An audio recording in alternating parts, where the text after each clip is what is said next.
Destiny. Whether I'm running Dance for Games or I get to partner up with Black Voices in Gaming Wait, the during the horizontal Summer Games scroll there. Fest, I'm focused on building spaces that feel like home in the industry. But before we kick off our first interview, our beautiful fuck YouTube. What is developers, this? I want to take a moment to show love to the community that's supported us from the start. You all are the reason we are here. Black Voices in Gaming has grown from a standout showcase to a powerful movement, a nonprofit creating real opportunities. From funding the membership to building lasting industry connections, they're doing the work to make us professionals in games. I think also pretty much everyone who has them, they just have them in the to boxes the there. door, Like, they get them inside, like never we out. have them sit at the tables, and we what's help the them point, succeed. man, of that shit? We're starting off strong, and the guest lineup speaks for itself. So, Derek, are you ready to get into it? Oh, yeah. I mean, let's jump in. Let's jump in. Ja. Precis, det är ju se. And two. You're one step in already. Nice quality.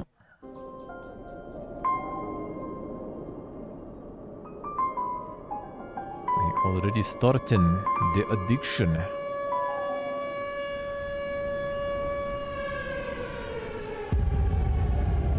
Sì, si deve essere.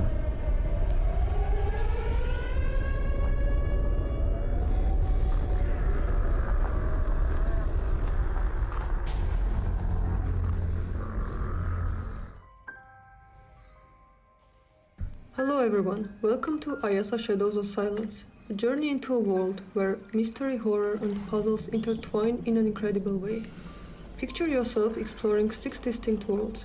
Faith, hope, love, greed, indifference and betrayal. Looks like each with its own wonders and challenges. In this game, you'll embark on a quest to restore balance to a troubled world.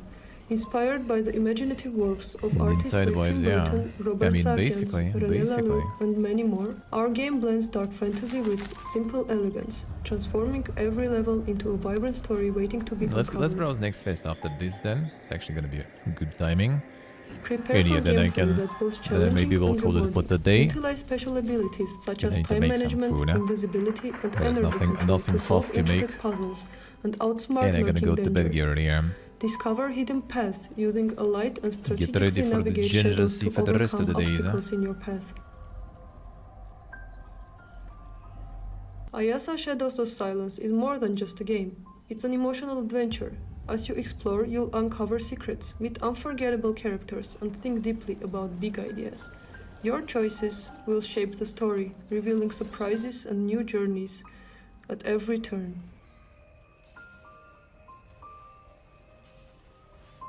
Get to the grind tomorrow too. In the world where every shadow hides a secret waiting to be uncovered and every light illuminates a new path forward, the fate of Ayasa rests in your hands, where each decision leads to new discoveries and adventures. Get ready for an unforgettable journey. Thank you for watching. Honking in the background. Hey everyone, my name is Mikhail and I'm one of the founders of Caldera Interactive. We're a 3-person team from Canada working on our first game, The Rabbit Hole, a cozy farming and tower defense game where you play as a cute bunny that must defeat the Trash Panda posse to rebuild your home. We've been hard at work on The Rabbit Hole for a little under 2 years. We're all new to the industry, so it's been a daunting journey. But over that time, we've had the chance to pitch our game in front of publishers and crowds, even winning the GDC pitch competition. We've also had the incredible opportunity to show off early builds of our game at Gamescom and ran multiple playtests with our community where we've received amazing feedback to help us improve our game at a rapid pace. Despite being so new to the industry, we've been so lucky to have had many mentors and communities in our corner along the way, and we strive to make sure to do the same and to be the help we wish we had had as we got our game to where it is. On that note, a special shout out to Black Voices in Gaming for having us on this showcase to talk about our game. In The Rabbit Hole, you play as a rabbit named Sprout, whose hometown has been destroyed by the Trash Panda posse, a group of raccoon that's after your harvest. We were inspired by games such as Stardew Valley, Bloons, and Cult of the Lamb, which led us to create a cozy game that's approachable, but still gives the players the ability to go deep with it. So during the day, you spend your time tending to your farm, planting and harvesting crops, as well as planting defensive towers, exploring the surroundings for treasures, or buying new supplies. Players have access to a variety of plant towers that grow into powerful allies. Their final evolutions must be unlocked in town and purchased within each run to mount a top-tier defense against the Trash Panda posse. We created a symbiosis system that rewards players for creating a symbiotic garden where certain plants thrive when placed in proximity of each other. Once the player is ready, they can trigger the night phase where they must defend against waves of hungry raccoons using the planted towers and the equipment they've gathered during the day. Now let's skip ahead to see what a player's garden might look like further down the line.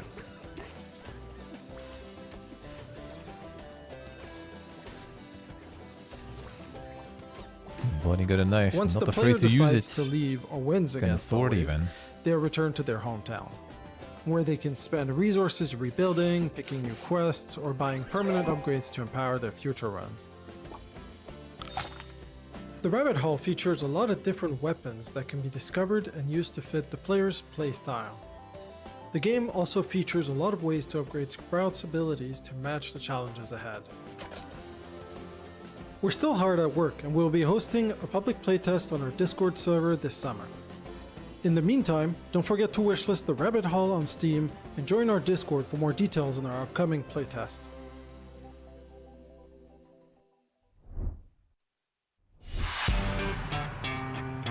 Hello them. Time to upgrade already. This upgrade ain't it, brother.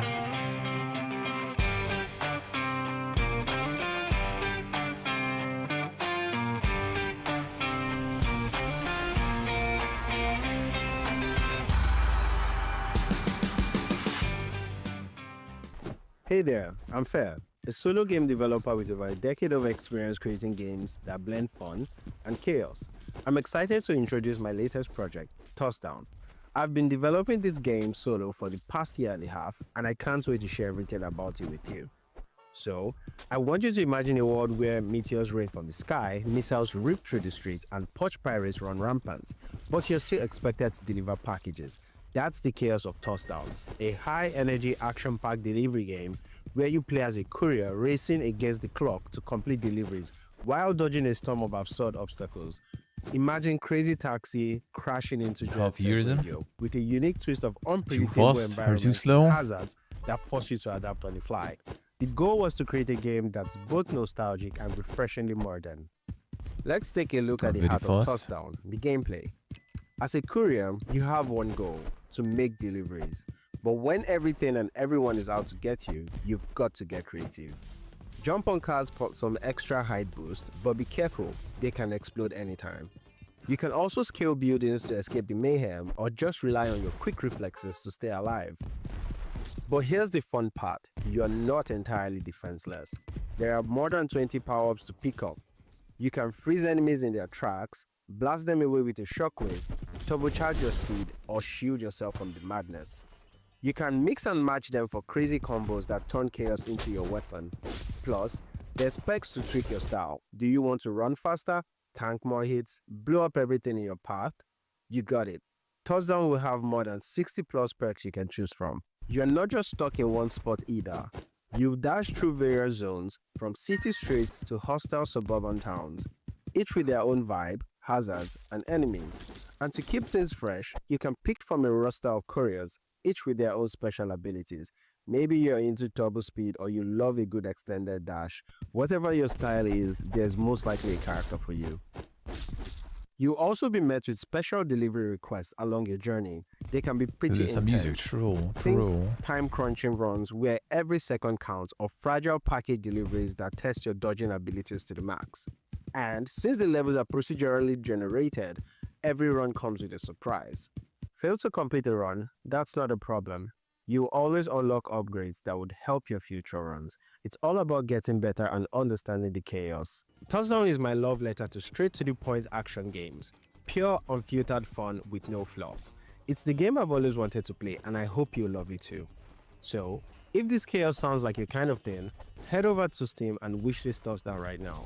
And hey, if you want to tag along the ride, follow me on social media or hop into the Discord server to join the playtest and share your thoughts.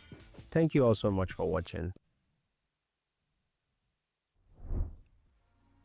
Shout out to all of the devs who are flexing their games and showing what they've been cooking. Ayasa Shadows of Silence, Rabbit Hall, and Toss Down are looking so hot this summer. Make sure to wishlist, follow, and support all the games on the showcase. It definitely helps them out. Up next, we are going to hop into the trailer from South of Midnight, which is a game that has been blowing up lately, and jump into the mix with Destiny and Derek for an interview with one of the developers at Compulsion Games. Stay locked. They get some DLCs for that. There's a fine line between mercy and justice, ain't that right, Hazel Flood? You chose a hard road for yourself. Hazel, please, it isn't safe. We got a long journey ahead. Doomsday Through. Also Game Pass. I'm always fast enough.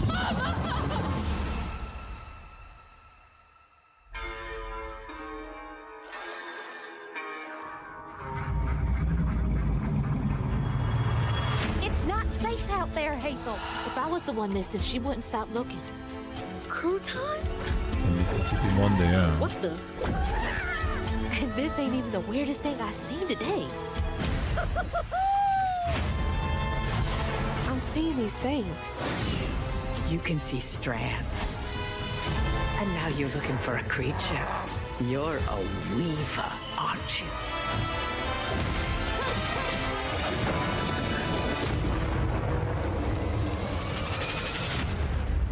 Hello?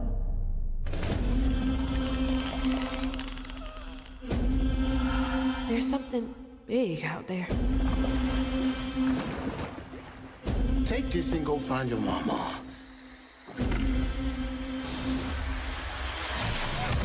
Seems like a bad pool. Well, I mean, it's something that makes sense from, you know, the perspective of publisher now. Like, they got some stuff, you got some stuff for free, at least we're gonna try to, you know, to get a little bit from you.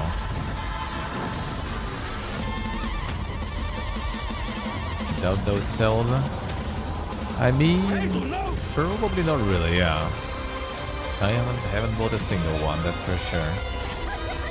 If anything, I would rather wait for like some sort of Game of the Year version, you know, that they buy with DLC. Terrible to market, true. Mama?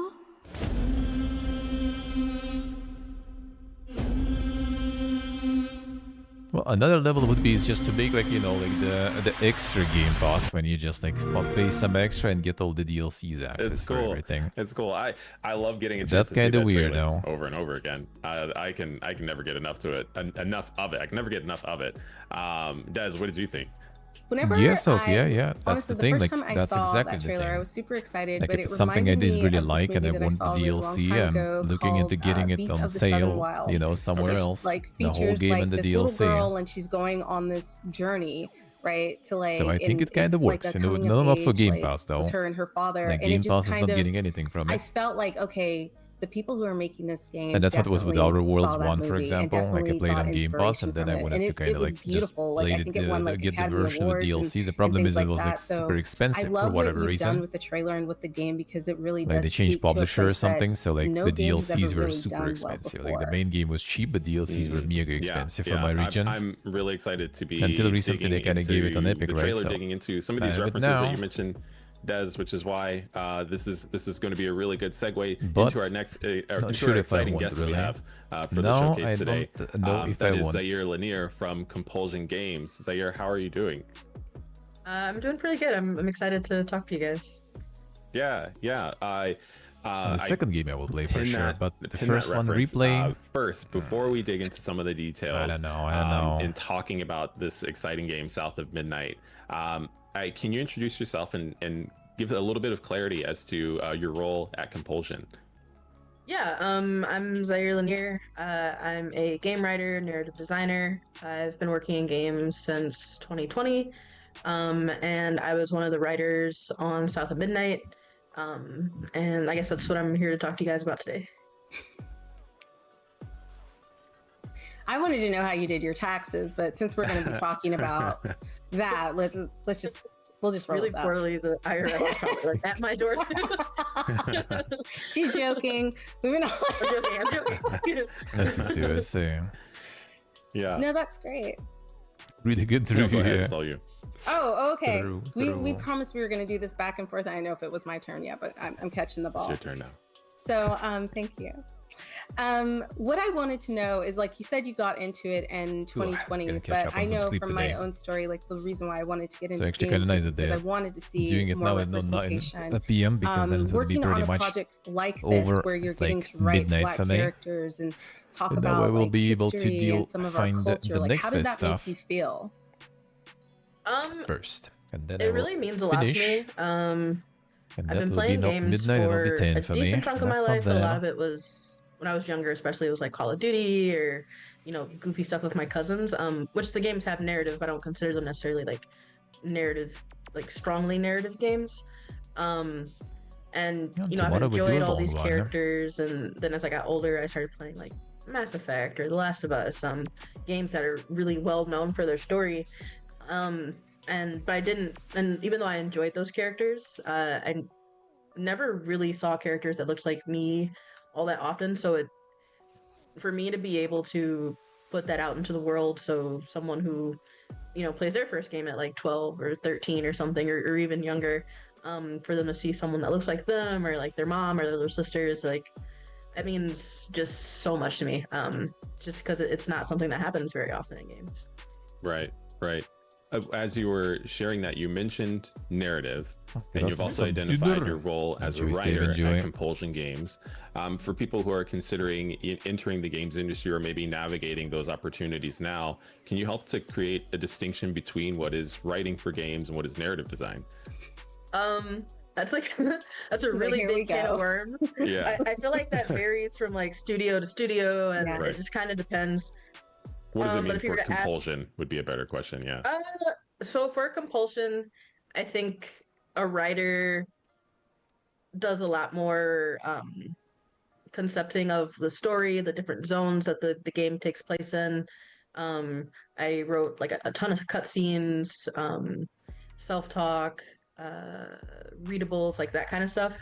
And narrative design is kind of the narrative delivery systems that go into the game. So how do the readables connect with the overall story of the game? What does it mean for the in-universe mythos? You know, what are we trying to convey to the player? Because that aspect of it is more interactive. You know, you're watching a cutscene, it's a little bit more passive, but you know, narrative design it's everything from, you know, environmental storytelling to if you play the game like Mahalia's Weaver symbols, like what do those mean? I haven't working heard with much art to make that symbol even meaningful. About the Doom, they still kind of went. So with, I think it's a little bit more billions of players as usual.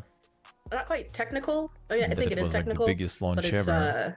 About this one, I'm not sure. More than just like writing, you know, pretty cutscenes and like nice sentences. It's how is this going to work together in tandem with like art, music, level design, and all that other stuff. I love that. I think that's a great definition, just because I don't know if I would say the way you explained it in my head, narrative design is more world building, whereas like a writer, you're giving them the scenes to write and the world is already kind of being created, but there's still a bit of back and forth, right? Yeah. That's how I've always looked at it. Oh, yeah. No. The line is definitely blurred. Like I do a little bit of narrative design. My friend Danny, who works on the game, she does some writing. We collab with each other. But I definitely, you know, the narrative design I think is her specialty. And she's very good at that and presenting these ideas. Like I'll have an idea and she'll be like, all right, well, how do we present this to level design so that it makes sense? And I'll like look to her for her leadership on that, and you know, we help each other on cutscene and stuff. So it's all a group like one effort. Of the other I think cases, we all kind of same with Doom really also. specialties everything's a little bit. Like good, but I do think there is a distinction. Didn't make that much noise, I guess. Did you guys meet on this project, or did you know Danny before then? And how is that working with like another friend? Because I know a lot of people, they make friends at their job, but like having somebody that you've known for a while and then kind of being able to work with them to create something so special. Yeah, I have known Danny for a bit, good games a couple of years now at this point. And the prices are getting a little too Twitter, dank, so. which is how I've met Super probably random. 80%. But I love it. But like 80% of the people I know in games, I know through Twitter because I was in the Midwest and I wasn't in a gaming city. So that was pretty much the only way I had to get to know people. But I ran a Kickstarter and I asked her to, it was a horror anthology type thing with cryptids, and asked her if she would like to write one of the entries in it. And Danny also runs her own small studio. So I knew she knew her stuff. She's very professional. And I was like, hey, like we're hiring, if you would like to apply. And I mean, she got the job because she's very good at what she does. So it was really nice to have too much stuff to someone play I now. know on the project with me, but also I feel like someone a lot of games releasing like recently gonna be having like some insane, like the tail sales there. Well. And someone that I just like know we work pretty well together. It was very I'm very proud of the work we did. People are gonna be picking stuff on sales and stuff way more nowadays, I feel, with these prices. It's not something that I wanted to do by myself, way like too much. have that on my shoulders necessarily. It was nice to have someone to like share that with and bounce ideas off of. I love that. I was one of those cryptid backers. Okay, Oxer, hello. I remember that. How are you doing? He said that, and I was like, that's where we probably connected online. Yeah. There's a, when it comes to narrative and a lot of the aspects of the game, I've had an opportunity to consume a lot of the tangential information surrounding South of Midnight, and one of which was this very documentarian style coverage of how you and the team really immersed yourselves in the environment. And when I think about that, South of Midnight is deeply, mythology is deeply woven throughout the entire game. And of course, like going into another environment to immerse yourself in different aspects of mythology. How did you navigate that? What was important to you? What did you discover along the way? So one thing I really liked about working with Compulsion on this was they knew what they didn't know. And I think, and they were okay with that, and they wanted to get the right people to make it as authentic as they could. So the team did visits down to the South. They were in multiple states, multiple times, lots of different communities. For even down to like the sound design, they had people out in the swamps with parabolic microphones, capturing the sounds of insects, of birds, and they did it multiple times throughout the year. Yeah, I'm not a huge fan. And so I think Compulsion, because they were so willing to lean into that authenticity, and, we had references. So, Beast of the Southern Wilds, Night of the Hunter, Eve's Bayou. I read some stuff on my own, really getting into the nitty-gritty of the genre and seeing how that meshed with culturally. Yeah, the actual gameplay looks alright. Even though combat like at least from the looks of it didn't look good to people in the South, to me personally, right? But to be honest, I had the same stuff with like Head Is Us, right? Like I saw the gameplay trailer, like unfiltered one gameplay, and I was like, I don't know, man, that looks kind of meh. Story and then I played it, and so right, paying that's those not too respects bad. And those homages, but also like it's still nothing, crazy, but like very much like it's like good kind of mid, like it's not bad. I think we did it's that not really anything amazing. It's just it's decent. No, I agree. I think from everybody I think it's kind of the same problem in this game. If you when you actually play it, and who are from the South. I'm in Tennessee, and a lot of my family is from the South on my dad's side. It felt like a love letter. It felt like something. I don't know how to explain this, but like you can tell when people put their heart. It never looks good. Well, I mean, the attempt was planned to make like sort of like stop motion feeling, I guess, when without you see it, and the actual. Like, they really cared about how they wanted to portray these characters and their story, and all of the characters are so layered, which is really nice because they felt real. Like you felt like that person used to live down the street from me, like honestly. And I was saying, like with the Rue reminds me of this other character from another show that like I connected with. So I think you guys did an incredible job. And I think what I can appreciate about Compulsion Games is that they did hire people of color, Black people, to help tell that story. And that is so important, because you get some of these rooms that are not filled with any of us trying to tell our stories, and they're just missing the mark. So I think you guys did an incredible job.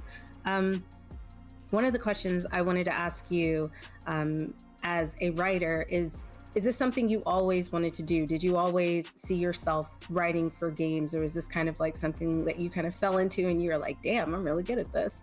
Like, how did that come about?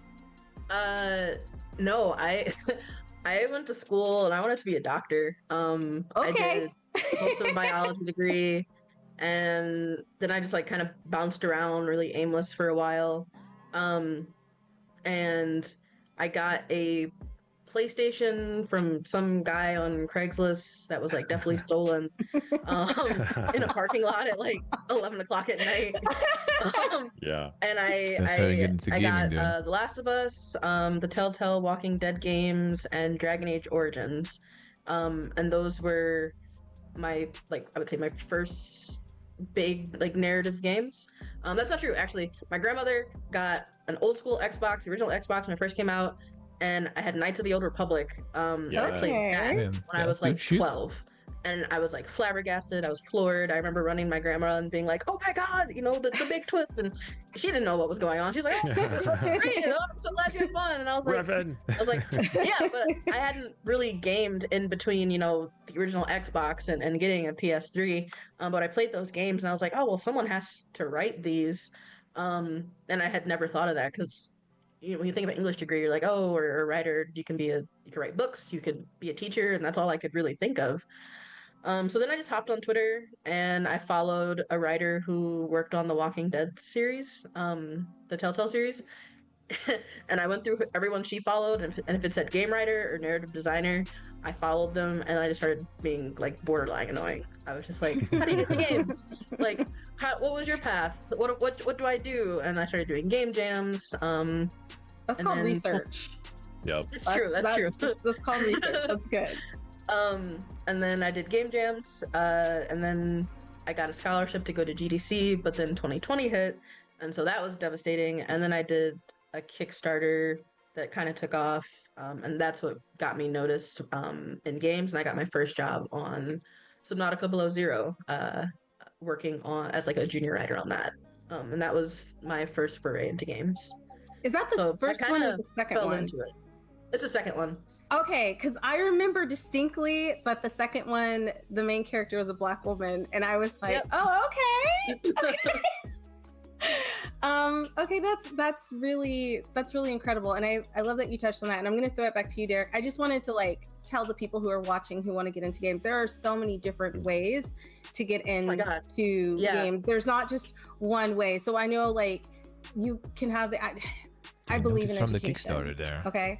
And you can have these people saying like, you need to come to school to do that. You absolutely don't. School is really good for networking, but if like you're a storyteller, you're a storyteller. Right.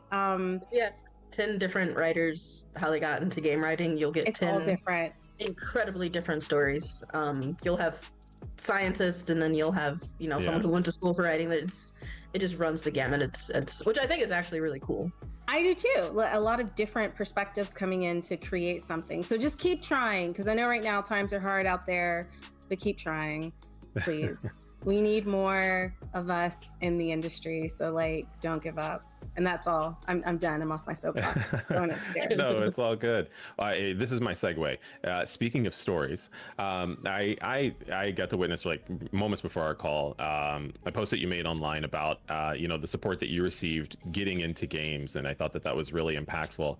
When it comes to you know, looking at the stories that maybe like really imparted themselves upon you. You talked about these Telltale games. You talked about Knights of the Old Republic. Were there any were there any how do I say this? Are there any memories that you have about the impact of narrative upon you that you really made an effort to kind of apply to there is some interesting stuff, a title like this, whether about that the dealt with in the maybe industry Hazel and all that, or some aspect that happened in the overall arc of the story? Yeah. So 2 stories that I re-experienced for South of Midnight. I reread Their Eyes for Watching God, because it is such a the language in it is just really good, really poignant, and the emotions in it are it's just so well done. I love Zora Neale Hurston. I think she's a treasure. And then I also rewatched Crooklyn, which I think is one of Spike Lee's like, I want to say it's underrated, but I don't hear people talk about it often enough. I love that movie. Same, it's one of my favorites, and the relationship between Troy, who's the main character, and her mother, and this growing pain space that they're in because the mother is sick, and Troy doesn't really know how to handle that. The mom's not perfect by any means. You know, Troy's a kid, so she also has her own really big emotions, and the movie also has these like slightly magical moments in them that like don't quite make sense, and you're like, I don't understand what's happening, but that's something that I rewatched a couple times because I was like, I really want to nail this feeling, especially as you get to the end of the movie with the acceptance of everything that's happening. So I think for me, those were probably the 2 biggest ones, and then also Eve's Bayou was one as well. Yeah, yeah, that's wonderful. I love Crooklyn. That's all I wanted to say. It's such a good movie. It's so underrated, and now that you've brought it up, I can see kind of like not the comparison, but the things that you could take away from that to tell a coming of age story about a girl who's dealing with like a traumatic situation with their mother, with a parental figure. Yeah. Another Zaire, question. real quick, I think you need to come up with no, you're good. I'm the one interrupting, so I apologize. No, just real quick. Well, I mean, I guess it's kind of in the first place like a South of Midnight watch read list. Oh yeah, it has very specific theme, you know. Into after and I guess all the games already been shown, really. So I think that's a really good idea. Someone about that for sure. But that's quite oh my the God, massive I think the question I had just kind of flew. Oh, okay. So this is a weird question. Yupping related to gaming, it's related to industry more kind of though. I thought was really interesting, how and to this is get just in the like industry, how to get into the narrative and stuff. The game, I didn't realize that so our main character was of mixed race, right? And I know that's really important. I think it's something that like we don't touch on a lot because it's like I don't know like if people are just afraid to talk about it, but how that experience is different, especially in the South. Like it's a huge thing. How did you feel about that as you were writing the characters and kind of like exploring the story? Because it's a different dynamic. It really is. Through the narrative also. I come from a family that like both of my parents are just like black all day long. But when you have a mixed race family, the dynamic's different. You're still seen as black, but then there are these other aspects to just going through life as a mixed biracial person. Yeah, I think for Hazel, the way she grows up and the way her mother raises her, we don't get to see it a super ton, but Hazel, I think, is raised. I mean, if Hazel was walking down the street, if Hazel got, I don't know, pulled over by the police, God forbid. I knew you were gonna say that. But like Hazel is a black woman. I think she would see herself as a black woman. We don't overtly address Hazel's like mixed race heritage.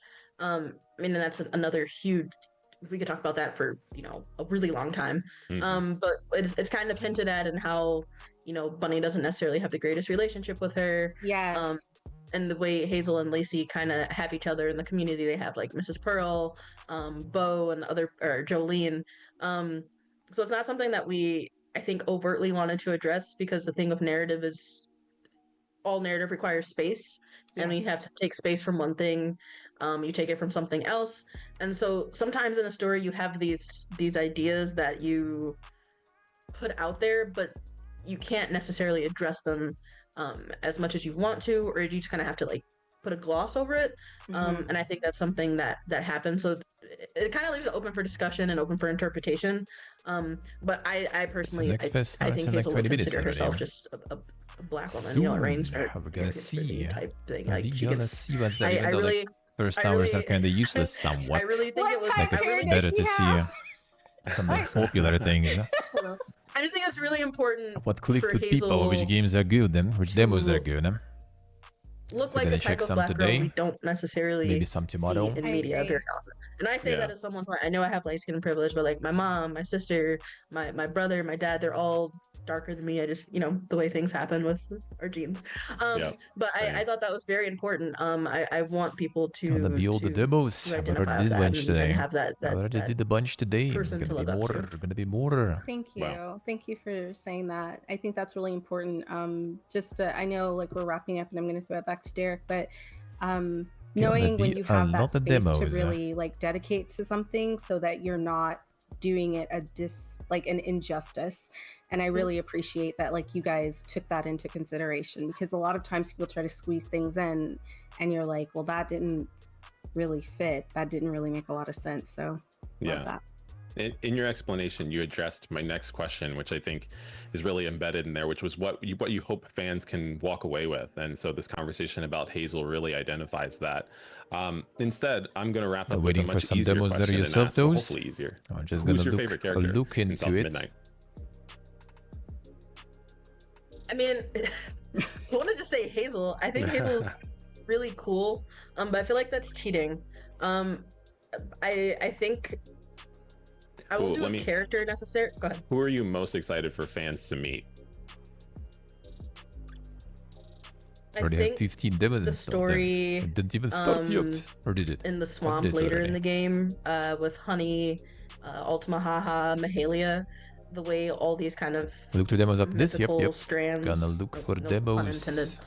Kind of like all meet, and kind of the passing of the torch that happens there, and like the the finishing of, you know, you already through the store page there. All right. Left unfinished, I think is really heartfelt. Yeah, after this well, I mean, it's like 20 minutes, right? It's gonna start. The music in that level is just, so I've never heard anything like it in a game.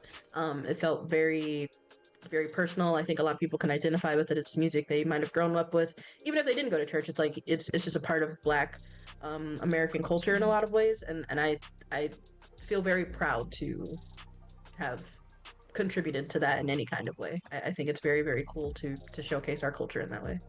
Hell yeah.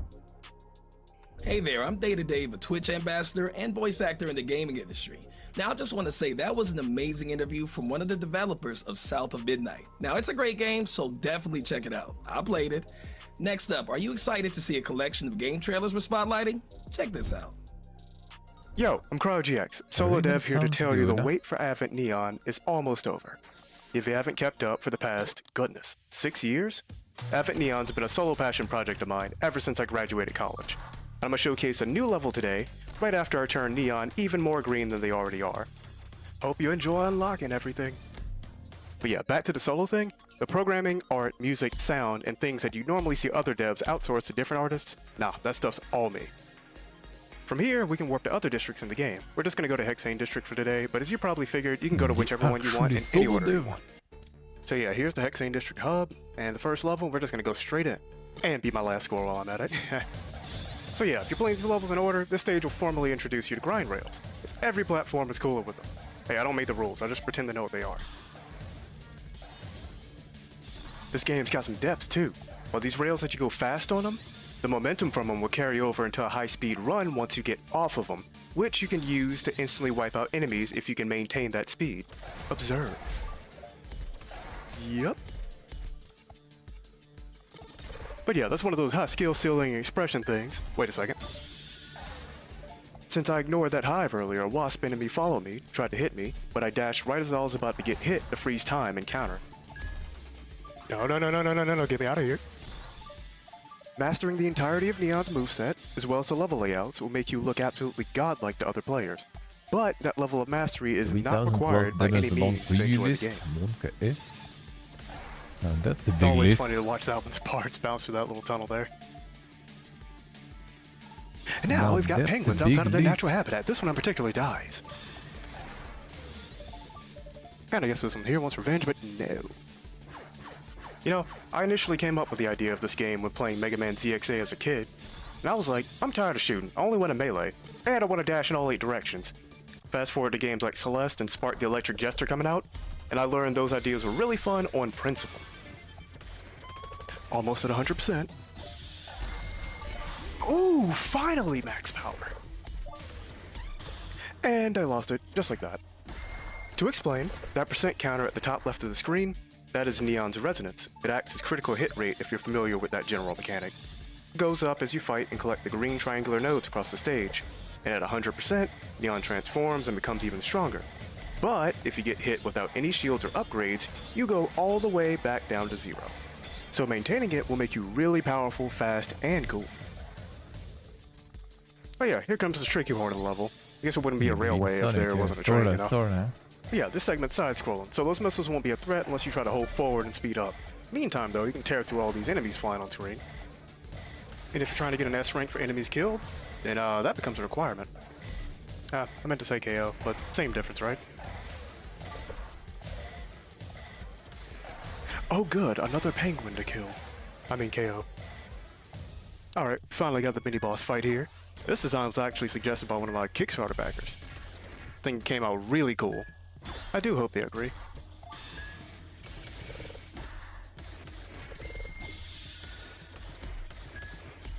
Ah, I should have tried to parry her again. Fan that you think them was there in the list. Ah, come on, give me a couple more hits. We are back. Don't know how much sense it makes for a big train to be piloted by a smaller train that just flew off into the distance, but hey, it's neat. Also, God, it's sending shadow clones after me, okay. Nah, buddy, I'm keeping this 100% to the end of the level. You ain't stopping me.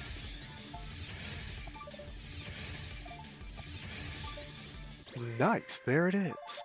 Okay, what was that? A rank? No, that's probably an S rank. Ooh, okay. Spoiler alert, that's not the highest rank in the game. See that 98% down there? There's more to be done. But not today, though. Just gonna go back to the tunnels area and chill for a bit. But yeah, I hope y'all enjoyed what you saw. That'll be it for my little showcase. I want to thank Justin, Derek, Sean, and everyone at Black Voices in Gaming, as well as my followers, Kickstarter backers, all the gaming outlets, as well as you, the viewer, for making all this possible and giving me support through the years. Game's been a long time coming, and I can't wait to finally get it out to you all. And if you can't wait and need to try it now, there's a free demo on Steam at this very moment. Try it out, leave a review, wishlist the main game, and be sure to send me a clean, crisp $20 US, the price of 3 eggs in this economy, for it if you're enjoying yourself. Take care. Excited about their games, true. Hi, I'm Tade Ajiboye, a solo game developer from Lagos, Nigeria, and I'm working on a game called Go North. I like to describe Go North as the first immersive maze adventure ever. It's a narrative-driven game where you explore beautiful environments, discover useful items, and solve various puzzles, all while trying to find your way through a variety of unique mazes. I've been developing games for over a decade.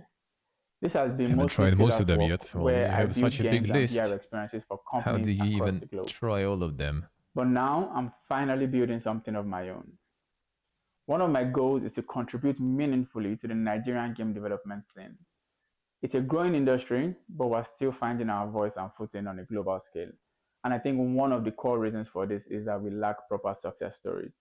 I'm hoping Go North can be one of these. I wanted to create a game that blends adventure with a sense of calm. A relaxing, cozy game, wide-ranging enough to be challenging, but not one expressed through technical difficulty. I wanted to build something that evoked the same emotions as games like Journey, Grease, and The Short Hike. That's why Go North focuses on exploration over combat, on atmosphere over pressure, and on the immense power of cuteness and beauty. It's a game you can take at your own pace. In Go North, you explore a variety of maze types, ranging from forest mazes to mazes in the sky to endless corridors to garden mazes. Each maze is visually distinct, and each one presents a different navigational challenge.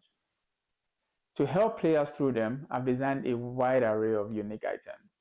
These range from items like called Waybloom, which is a plant-like beacon you can place anywhere. Go ahead, some people playing. Into the sky, and you can track it from any location. Some big endurers even. Easily find your way back the big endurers not always around. Other items like the lunar boards, which are a hoverboard type item that helps you traverse around the maze. These items allow players to engage with the maze at their own pace and style, whether they're methodical explorers or curious wanderers. Let's see. At the heart of GoNorth is a story. You play as Dara, a young girl on a journey towards the northernmost part of the world. Legend has it that the maze god resides there and that he grants one wish to any adventurer brave and cunning enough to track him. But to truly go north, Dara must navigate countless difficult mazes purposefully crafted by the maze makers to get her lost. Along the way, she will meet other maze explorers, make friends, and help others as she navigates her way forward. I have been developing GoNorth solo, but I have also contracted out specific tasks to local talent here in Nigeria. It's very important to me that the game showcases what Nigerian talents can accomplish, and by investing in local artists, I want to be able to prove that we can build globally competitive games right here in Nigeria, and hopefully inspire more creatives to do the same. Thank you so much for checking out GoNorth. If you're interested in a relaxing, beautiful maze adventure, or you just want to support a growing indie scene, I'd love for you to follow the game. Next with Game Pass and Path of Exile. I see. Makes sense. Then Path of Exile 2. All that's going to be for a while. Hi, I'm Louise, game director of Ascend, developed by Marmy Avalon. We're an indie studio based in Warwick in the UK. Ascend is a meditative puzzle adventure game about climbing a sacred mountain, solving zodiac trials, and restoring your inner world in a more harmonious state. At its core, Ascend is about transformation, emotional, spiritual, and elemental. So this one in one showcases. A pilgrim searching for meaning across the mountain's ancient pathways. Each level explores a different zodiac sign, an emotional truth tied to it: grief, resilience, self-doubt, and growth. The puzzles themselves are around each spirit of each sign. So Sagittarius challenges your pursuit of knowledge and perspective. Gemini plays with mirrors and duality. Taurus tests your ability to give and find balance.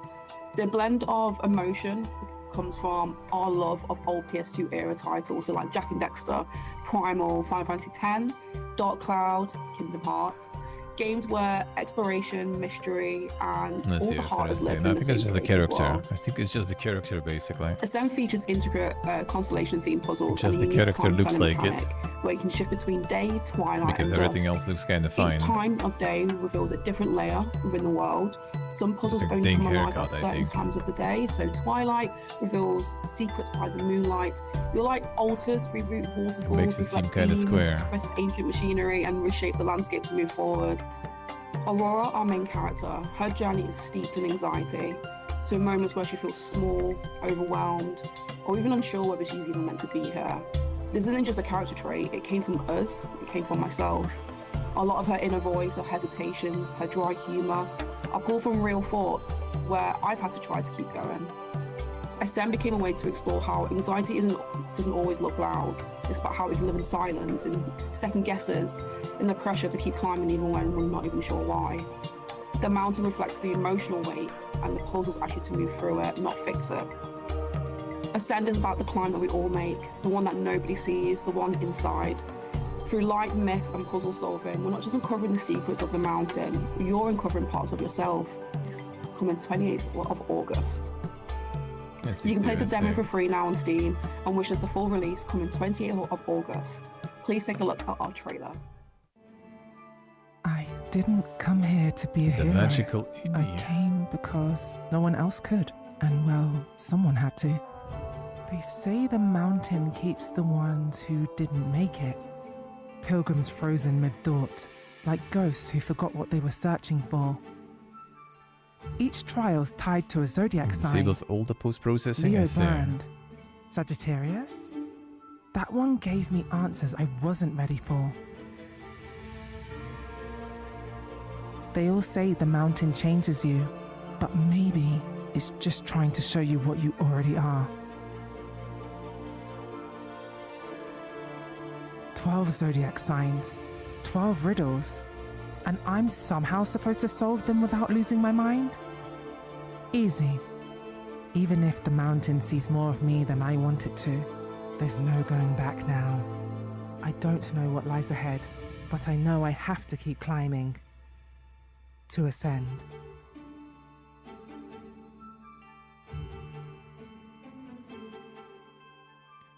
Was ist die USA? Disables the PP? That doesn't sound like a good INI then. Don't install that, man. Everything just looks so fun. I cannot wait to play the final build of Advent Neon. I've been following that one for a minute. It gives me Sega flashbacks. Our next guest is a talented musician who has influenced hip-hop and the gaming culture through clever wordplay, production, and live with his freestyle skills, which he is a master at.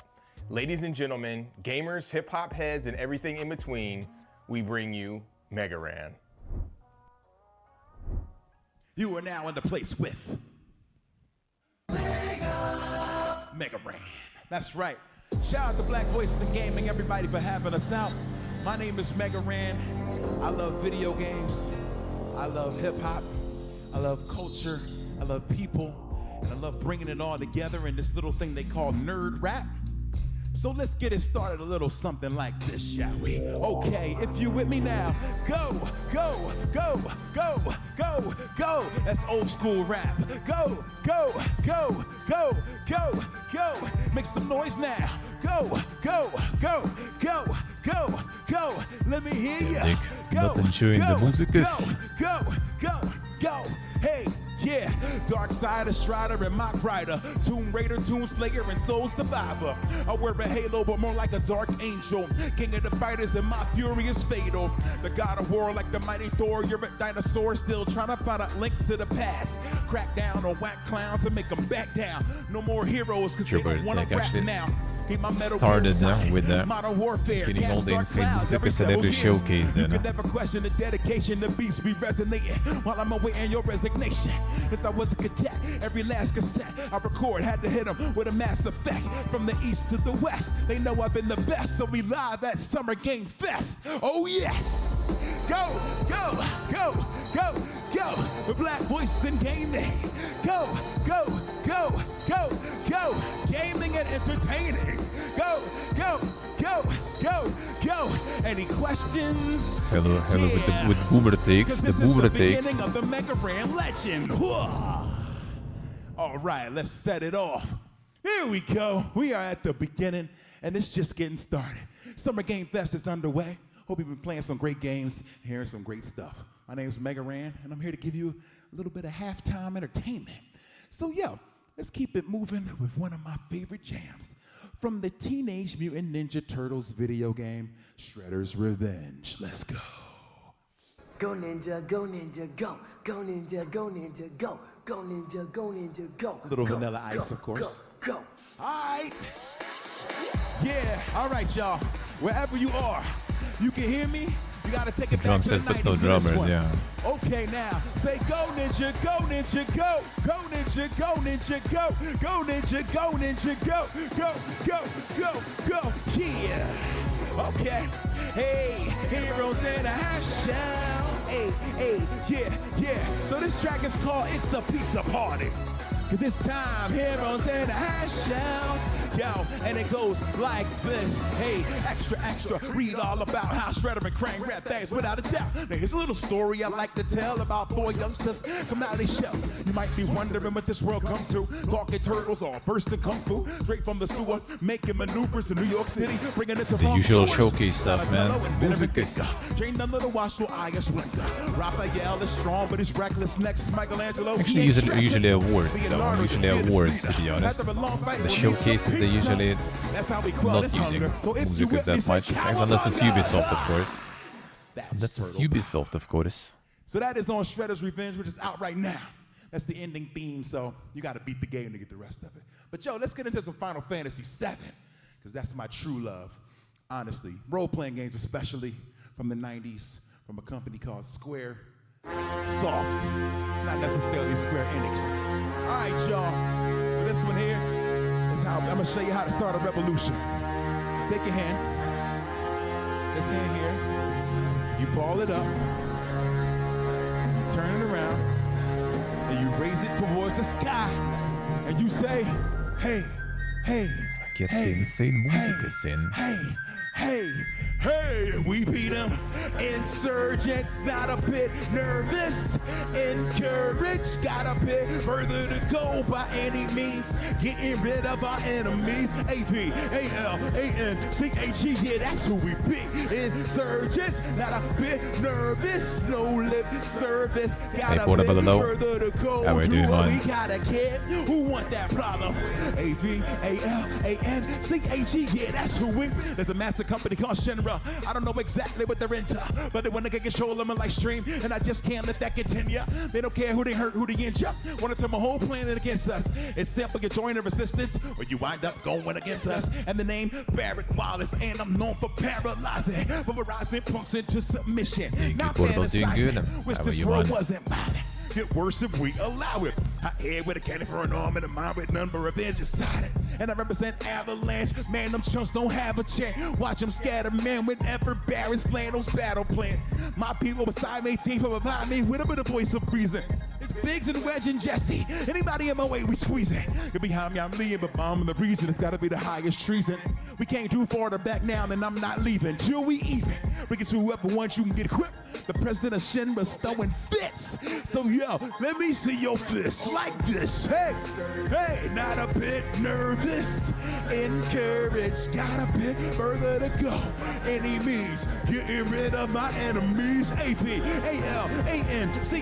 now that's who we pick. Insurgents, not a bit nervous. No lip service. The main showcase is the only showcase. That's the last one in general already. The last one in general already. That's kind of more of a bonus, I guess. ARRE1T, they gon' have to come get me if they want me. I don't bend, I don't break, don't care. That's the last one overall. I think there's something suddenly will appear. You gotta understand, son. Was it actually? When was like the Nintendo stuff actually? Wasn't there supposed to be something from them? I mean, you know, time to show like even more games for Switch, I guess. For Switch 2 rather, I guess even. Because there is none. But I guess they're kind of also skipping the Summer Game Fest. It's so awesome to be here. Showcase is now definitely over, sorta, yeah. This is about the next best thing. I think more is gonna be already like in August, pretty much. Oh yeah, I used to be a teacher, so I want to shout out all the teachers and educators and people who keep creating out there. Just keep on working and making amazing things happen because you are the future of the entertainment industry. So keep gaming, keep playing. No, we're only gonna have some in August, I think. Maybe between actually gonna be something, but yeah, the main stuff is gonna be, well, big stuff gonna be in August, I guess. And I'm out. Peace. Enjoy, Slavic, enjoy. Enjoy. Yeah, THQ usually also does something around that time.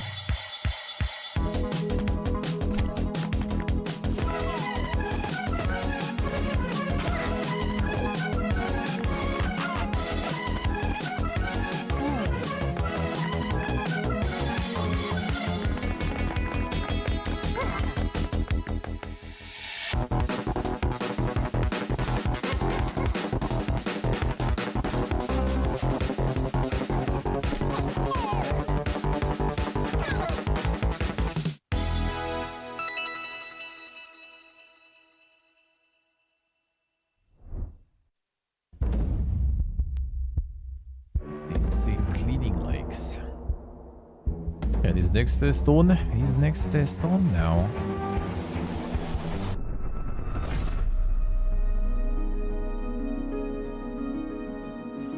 Neon Doctrine. The Neon Doctrine also publishes a lot of stuff recently. A bunch of showcases. Because this one I've also seen before, remember?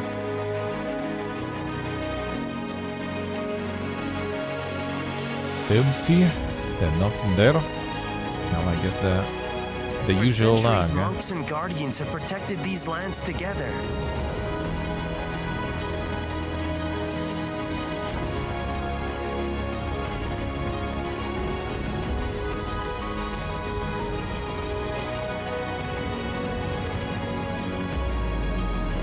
The forest is unquiet. This was my home. Sorry, Those eyes, I've seen that fire before. You're just a coward. I didn't ask for this! We're not backing down! Come, let us finish this.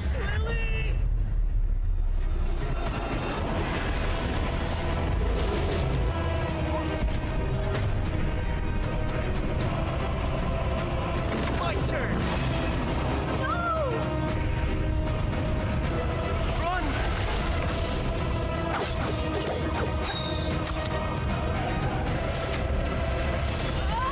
He's gonna regret getting in our way!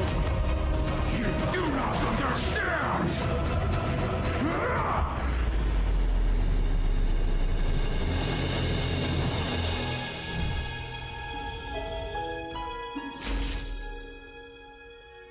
I only wanted to see her again.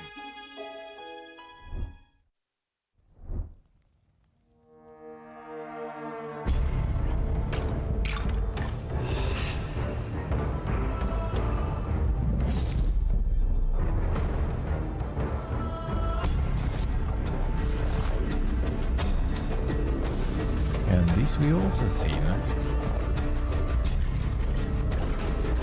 This one actually looks kind of dank.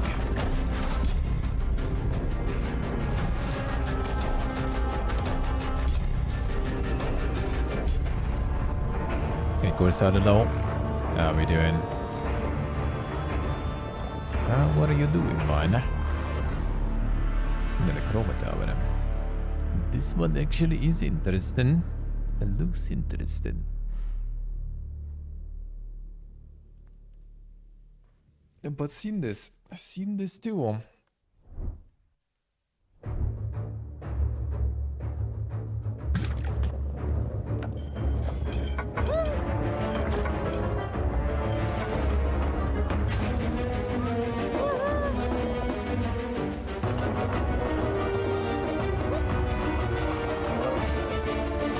Shoot the water.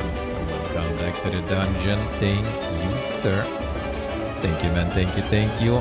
Appreciate it a lot. Thank you. Thank you, man. The next fest, I just want to see like if it's gonna be over. I thought like the Musicus was the end, but I guess they're going for a second hour. Because the second hour, I guess, is a little too dank if it's gonna be a lot of yapping. I guess we'll check the next fest in a bit.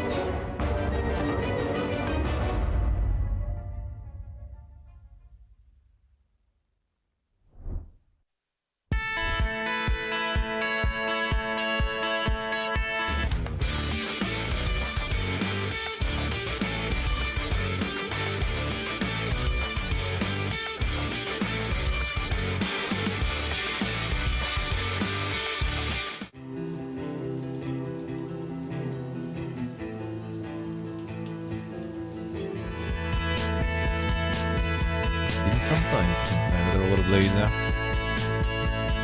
Bit of while.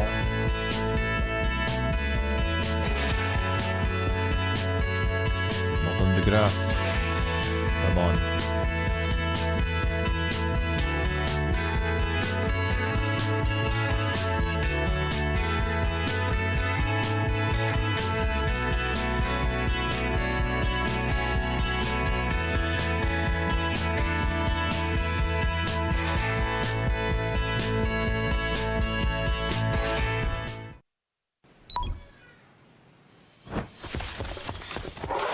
What is fun about an abandoned warehouse, Trev? That's right, you got nothing to prove, sis. No matter what they say.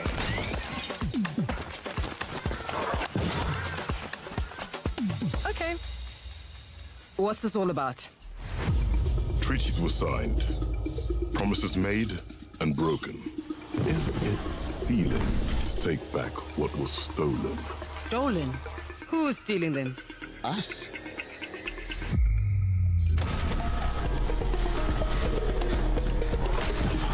It's time to get out of there. Let me introduce a friend of mine. Smart, agile, and will let you look into places with the tightest security.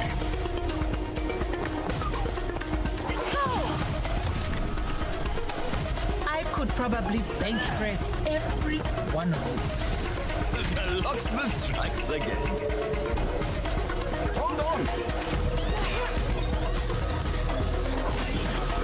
Listen, are you having second thoughts? Nope.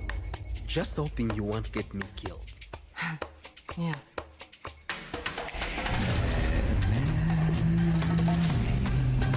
I know what you and your little crew are doing. Nobody threatens my family or my friends and gets away with it. So we are going to do whatever it takes to take back Africa's belongings, and we're going to do it together.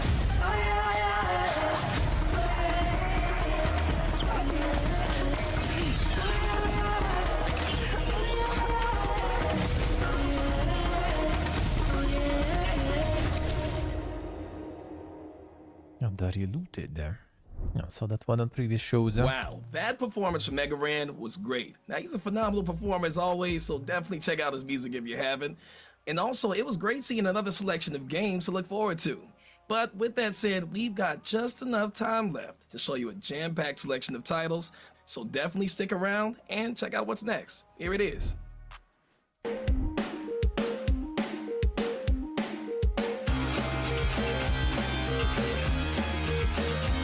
Immediately over now, alright.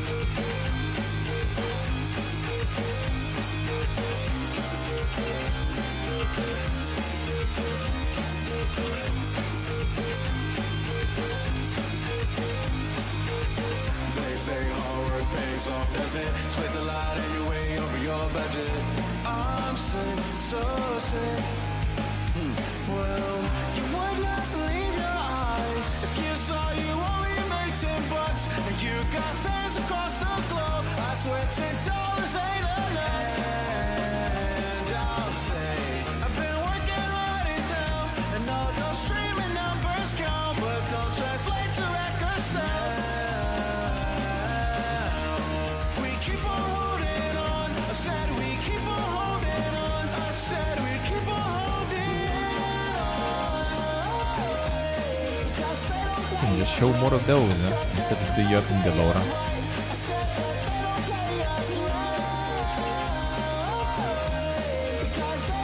Even the Soul Lakes. Every showcase must have one, at least one.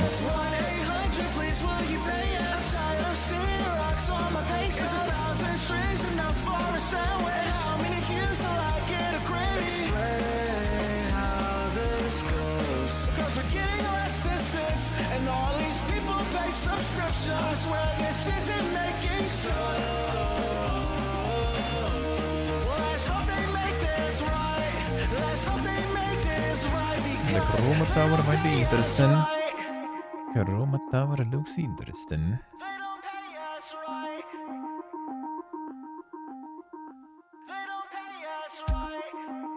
Still going. Looks like it. Giving him today. On requested test, yeah.